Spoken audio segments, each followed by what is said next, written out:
আর যদি মনে হয় যে না আমি বিটেক সিএসসি নিয়েছি তো এই সাবজেক্টেই থাকবো, আমি এই নিয়েই ক্যারিয়ার করব, ঠিক আছে, আমি নেওয়ার সময় অত ভাবিনি, নিয়েছি, কিন্তু একবার যখন নিয়েছি আমি এই বিটেক সিএসসি করার পরই 4 বছর পর আমার একটা ভালো প্লেসমেন্ট চাই, এবং তার জন্য যেটুকু যা করার দরকার আমি করব। তাহলে একদম ভেরি গুড, অবশ্যই সম্ভব। তুমি যতই অ্যাভারেজ বা বিলো অ্যাভারেজ স্টুডেন্ট হয়ে থাকো না কেন, মানুষের গায়ে লেখা থাকে না, আর কারুর সাফল্যের প্রতি কোনো মনোপলিও থাকে না, বা কেউ একজন ভালো স্টুডেন্ট মানে ভালো হওয়ার মনোপলি তার নেই। মাথায় রাখবে, যে যতই প্রতিভাবান হোক না, প্রতিভাকে 10 গোলে হারিয়ে দিতে পারে পরিশ্রম এবং ওই একগুঁয়ে ভাবে লেগে থাকার ক্ষমতা। মর্নিং স্টুডেন্ট, এই বছরই বিটেক সিএসসিতে যারা অ্যাডমিশন নিচ্ছে তাদের মধ্যে এখনো অনেকের এমন ধারণা হয়ে রয়েছে যে বিটেক সিএসসি মানেই কোডিং নয়, বা বিটেক সিএসসি মানেই আমার ম্যাথ স্ট্যাটের উপরে ইন্টারেস্ট থাকতে হবে। সেটা না হলেও চলবে। তাদের ধারণা ট্রাভেল শুটিং মেনটেনেন্সের লেভেলে গিয়ে কাজ করব, নেটওয়ার্কে কাজ করব, সেখানে তো কোডিংয়ের খুব একটা প্রয়োজন নেই। মানে এত বড় ভ্রান্ত ধারণা নিয়ে স্টুডেন্টরা এখনো বসে আছে। তো আমি তোমাদের সাজেস্ট করব, মাথা থেকে এই ভুল ধারণাগুলো দূর করে দাও। কারণ মাথায় রাখবে, আইটিতে যে কাজগুলোই খুব ইজিলি করা সম্ভব এবং খুব তাড়াতাড়ি রপ্ত করা সম্ভব, repetitive work, even highly predictive work, সেই সমস্ত কাজগুলো না আর মানুষের থাকবে না, সেগুলো মেশিনের কাছে চলে যাবে।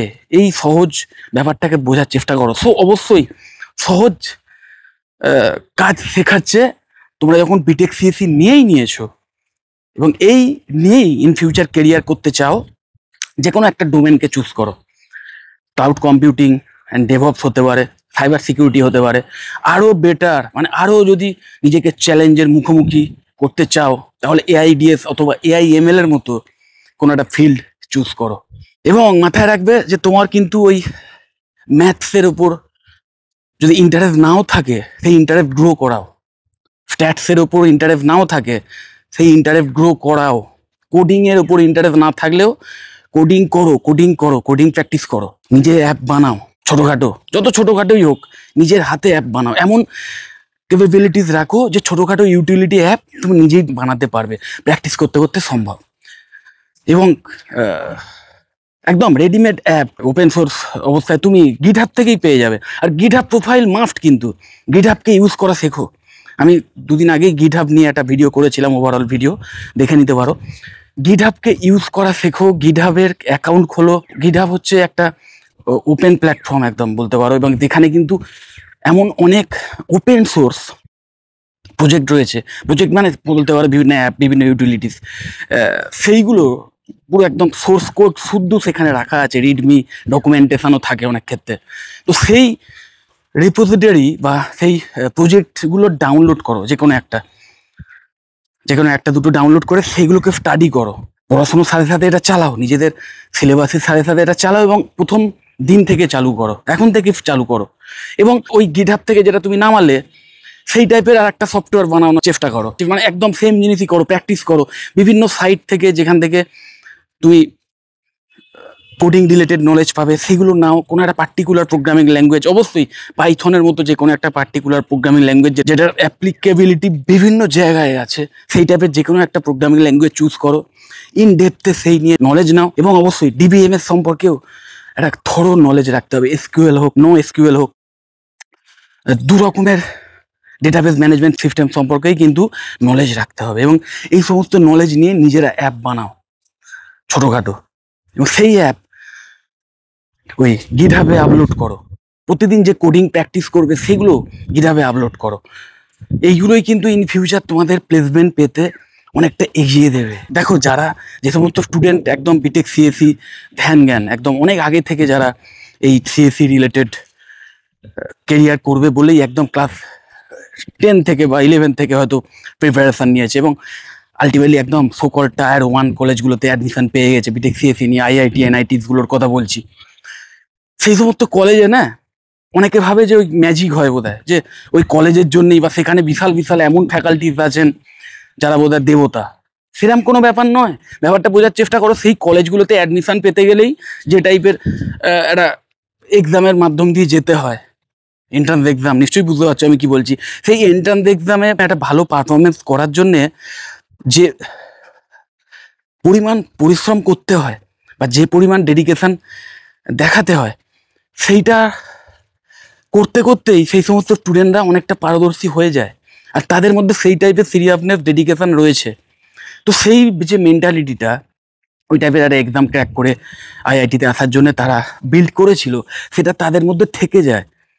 যে কারণে এই আইআইটি এনআইটিসগুলোতে এই সিরিয়াস স্টুডেন্টরা 4 বছর ধরে সিরিয়াসলি পড়াশুনো করে এবং নিজেদের ওই পার্টিকুলার ফিল্ডের প্রতি তারা এতটাই প্যাশনেট হয় যে সেই নিয়েই ধ্যান জ্ঞান, মানে সেইটা নিয়েই পড়ে থাকে, আরও ইনডেপথ নলেজ নেয়। এবং অবশ্যই সেই সমস্ত কলেজে রিসার্চ ওরিয়েন্টেড কাজ হোক বা বিভিন্ন প্রজেক্ট বেসড কাজ হোক, তার জন্য যে এনভায়রনমেন্ট সেটা অনেক বেটার অন্য অনেক জায়গার চেয়ে। কিন্তু সেইটা না, সেই জিনিসটা তুমি এখন অনলাইনের যুগে বিশেষ করে আইটি রিলেটেড কেরিয়ার করার ক্ষেত্রে তুমি কিন্তু ওই কলেজটাকে তুমি বাহানা হিসেবে ধরতে পারো না যে আমার কলেজে এই এনভায়রনমেন্ট ছিল না বলে আমি করতে পারিনি।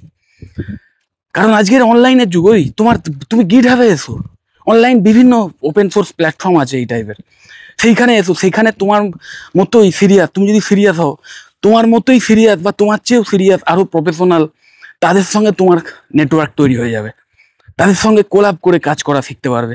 নিজে একাও যেমন প্রজেক্ট কীভাবে বানাতে হয়, নিজে একাও কীভাবে অ্যাপ ডেভেলপ করতে হয় সেটাও যেমন জানতে পারবে, ঠিক সেরকম একটা কোলাবোরেটিভ এনভায়রনমেন্টে কীভাবে অ্যাপ ডেভেলপ করতে হয় সেইগুলো শিখতে পারবে। ওকে, এবং ওই বারবার বলছি, তোমরা একটা সাধারণ একটু যদি গুগল করো টাপিট বানসাল, আমি ভিডিও করেছিলাম, প্রায় 700-800 কোটি টাকার প্যাকেজ নিয়ে মেটা হায়ার করেছিলেন এই টাপিট বানসালকে ওপেন এআই থেকে। তো সেই টাপিট বানসালের যদি এডুকেশনাল ব্যাকগ্রাউন্ড দেখো, বেসিক্যালি কিন্তু টাপিট বানসাল ম্যাথ স্ট্যাটসের স্টুডেন্ট, হ্যাঁ, তারপরে হায়ার স্টাডি করেছেন কম্পিউটার সায়েন্স নিয়ে, কিন্তু আলটিমেটলি গ্র্যাজুয়েশন কিন্তু ম্যাথ এবং স্ট্যাটসের ওপর। সো বুঝতেই পারছো, তোমার ম্যাথ এবং স্ট্যাটস নিয়ে আমি এটাও বলবো যে এই অনেক বিএসসি যারা ফিজিক্স বা ম্যাথ নিয়ে পড়াশোনা করে তাদের মধ্যেও অনেকের হীনমন্যতা থাকে। আবার একজন গার্জেন আমাকে সেদিনকে বলছিলেন যে আপনি যে এত বড় বড় কথা বলছেন ফিজিক্স অনার্স বা ম্যাথ অনার্স নিয়ে করার পর কি আপনি চাকরি দেবেন? আরে আমি চাকরি দেওয়ার কেউ নয়, আর কোনো একজন স্টুডেন্ট যদি সত্যিকারের তার ফিজিক্সের প্রতি ভালোবাসা থাকে, ম্যাথসের প্রতি ভালোবাসা থাকে, এই দুটো ফিল্ড এতগুলো মানে এত রকমের ফিউচারিস্টিক কেরিয়ার তৈরি করার জন্যে বেস হতে পারে, বা বেস হতে পারে না, বেস যে যদি সঠিকভাবে সে ওই 3 বছর হোক 4 বছর হোক যে গ্র্যাজুয়েশন প্রোগ্রাম, সেই সময় যদি একদম মানে ইন ডেপথে নলেজ নেয় এবং সেই রিলেটেড স্কিল বিল্ড করে, তাহলে আরো হায়ার স্টাডিজ করে এই লেভেলে পৌঁছতে পারে। তার উদাহরণ এটা, এই টাপিট বানসালের যে উদাহরণ, এরকম ভুরি ভুরি উদাহরণ আছে। মাথায় রাখবে, বিটেক সিএসসি তুমি করছো মানেই এমনটা ভেবে বসে থেকো না যে তুমি পাস করবে অটোমেটিক্যালি। নর্মালি একদম ওই কলেজে যেটুকু পড়াবে সেটুকুই পড়লাম, এটা পাস করে গেলাম এবং আলটিমেটলি হাতে ডিগ্রি পাওয়ার পরেই আইটি সেক্টরে আমাকে ডেকে নেবে এবং গিয়ে দেখবো ওই আমি বিটেক সিএসসি স্টুডেন্ট, আমি একদম আইটি রিলেটেড কাজ করছি। তা নয়, হয়তো তুমি চাকরিই পেলে না, কিন্তু একজন ম্যাথ নিয়ে পড়াশুনো করা স্টুডেন্ট সে হয়তো বিশাল একটা জায়গায় আইটি রিলেটেড কেরিয়ার করে ফেলতে পারলো। ওকে, তো নিজের হাতে ব্যাপারটা নাও। কলেজে অ্যাডমিশন নিয়েছো, অ্যাডমিশন পেয়ে গেছো, অ্যাডমিশন হয়ে গেছে, কলেজের যা করার করে দিয়েছে। ওকে, কলেজের যা ইনকাম করার হয়ে গেছে, কলেজে এবার যেটুকু পড়াবে, অনেক কলেজেই বেশ কিছু সিরিয়াস ফ্যাকাল্টি মেম্বার থাকেন, তাদের থেকে যেটুকু হেল্প নেওয়ার সেইটা নাও, কিন্তু পুরোটাই নিজেকেই করে নিতে হবে। নিজের শেখার জন্যেও যেটুকু খাটুনি সেটাও যেমন তোমাকেই করতে হবে, ঠিক তেমন 4 বছর পরে যাতে প্লেসমেন্ট পেতে পারো তার জন্য পরিশ্রমটা নিজেকেই করতে হবে। হাত পা ছেড়ে বসে থেকো না যে বিটেক সিএসসি তে অ্যাডমিশন পেয়ে গেছি এবং একদম হয়তো ডোনেশন দিয়ে কোনো একটা সোকল্ড কোনো প্রাইভেট কলেজে, ভালো প্রাইভেট কলেজে নাম ডাকওয়ালা, ওকে, একটা প্রাইভেট কলেজে বিটেক সিএসসি নিয়ে অ্যাডমিশন পেয়ে গেছি তার মানেই আমার চাকরি বাঁধা। একদম এই মেন্টালিটিতে থাকবে না। যারা সিরিয়াস স্টুডেন্ট তারা তো এসব ভাবেও না, তারা পুরোটাই নিজেদের হাতেই রাখে। তোমাদেরও বলছি, তোমরা যারা ওই পড়াশোনায় ক্যাজুয়াল, জাস্ট বিটেক সিএসসি এই কারণেই নিয়েছো যে চাকরি একটা হয়ে যাবে, এই ভুল ধারণা থেকে বেরিয়ে এসো প্লিজ। এখনো সময় আছে, যদি মনে হয় যে না আমার পক্ষে সম্ভব নয় সিলেবাস দেখার পর, বা যদি এরম মনে হয় তাহলে এখনো সময় আছে, সিট সারেন্ডার করে অন্য কোনো কেরিয়ার বাছো যেটা তোমার পছন্দের। কিন্তু সেই কেরিয়ারেও মাথায় রাখবে তোমাকে কিন্তু এই টাইপের ডেডিকেশন দিতে হবে। কোথাওই কিন্তু তুমি ইন ফিউচার ভালো কিছু করতে পারবে না বা ভালো চাকরি পাবে না যেখানে তুমি ওই ক্যাজুয়ালি থাকবে। ক্যাজুয়ালি থাকার যুগ শেষ। ক্যাজুয়ালি থাকলে আর কোনো চাকরি হবে না, যে ফিল্ডেই যাও। তো প্রথমে এটা বোঝার চেষ্টা করো যে না আমি খাটতে রাজি আছি, কিন্তু বিটেক সিএসসি সিলেবাস দেখে যাবে, যেটুকু বুঝলাম আমার পক্ষে হ্যান্ডেল করা অসম্ভব, তাহলে জাস্ট কুইট এবং স্যারেন্ডার করে এই বছরই অন্য যে অল্টারনেটিভসগুলো আছে। দেখো, সায়েন্সের স্টুডেন্টদের জন্য অপরচুনিটিস অনেক বেশি। একজন আর্টস বা কমার্সের স্টুডেন্টরা ইচ্ছে করলেই কোনো সায়েন্স স্পেসিফিক কোর্সে অ্যাডমিশন নিতে পারে না, কিন্তু সায়েন্সের স্টুডেন্টরা সেটা পারে। সো সেই টাইপের অন্যান্য যে অপশনসগুলো আছে সেগুলো দেখো। বিটেকের অন্য কোনো জব ওরিয়েন্টেড ব্রাঞ্চ দেখতে পারো, তা সেই বিষয়ে যদি ইন্টারেস্ট থাকে, মেকানিক্যাল ইঞ্জিনিয়ারিং বা ইলেকট্রিক্যাল অ্যান্ড ইলেকট্রনিক্স ইঞ্জিনিয়ারিং বা ইলেকট্রনিক্স কমিউনিকেশন ইঞ্জিনিয়ারিং বা সিভিল। এবং যদি মনে হয় যে না বিটেকই আমার জন্য নয়, দেন অন্য কোনো জব ওরিয়েন্টেড কোর্স নিতে পারো। যদি বায়োলজি থাকে এবং বায়োলজি নিয়ে নিজের কেরিয়ার করতে চাও, বিএসসি ইন বায়োটেকনোলজি নিতে পারো, বিএসসি ইন মাইক্রোবায়োলজি নিতে পারো। আর যদি সায়েন্স ছেড়ে দিয়ে ক্রিয়েটিভ লাইনে যেতে চাও, সেক্ষেত্রে বিএসসি ইন মিডিয়া সায়েন্সের মতো অসাধারণ জব ওরিয়েন্টেড কোর্স আছে। ম্যানেজমেন্টের লেভেলে গিয়ে যদি কাজ করতে চাও, যদি ম্যানেজারিয়াল স্কিল বাড়িয়ে একদম অ্যাডমিন লেভেলে কাজ করতে চাও, BSc in hospitality and hotel অ্যাডমিনিস্ট্রেশনের মতো কোর্স আছে। এই টাইপের অপশানসগুলো এক্সপ্লোর করো, ওকে? আর যদি মনে হয় যে না আমি বিটেক সিএসসি নিয়েছি তো এই সাবজেক্টেই থাকবো, আমি এই নিয়েই কেরিয়ার করব, ঠিক আছে, আমি নেওয়ার সময় অত ভাবিনি, নিয়েছি, কিন্তু একবার যখন নিয়েছি আমি এই বিটেক সিএসসি করার পরই 4 বছর পর আমার একটা ভালো প্লেসমেন্ট চাই এবং তার জন্য যেটুকু যা করার দরকার আমি করব। তাহলে একদম ভেরি গুড, অবশ্যই সম্ভব। তুই যতই অ্যাভারেজ বা বিলো অ্যাভারেজ স্টুডেন্ট হয়ে থাকো না কেন, মানুষের গায়ে লেখা থাকে না, আর কারুর সাফল্যের প্রতি কোনো মনোপলিও থাকে না।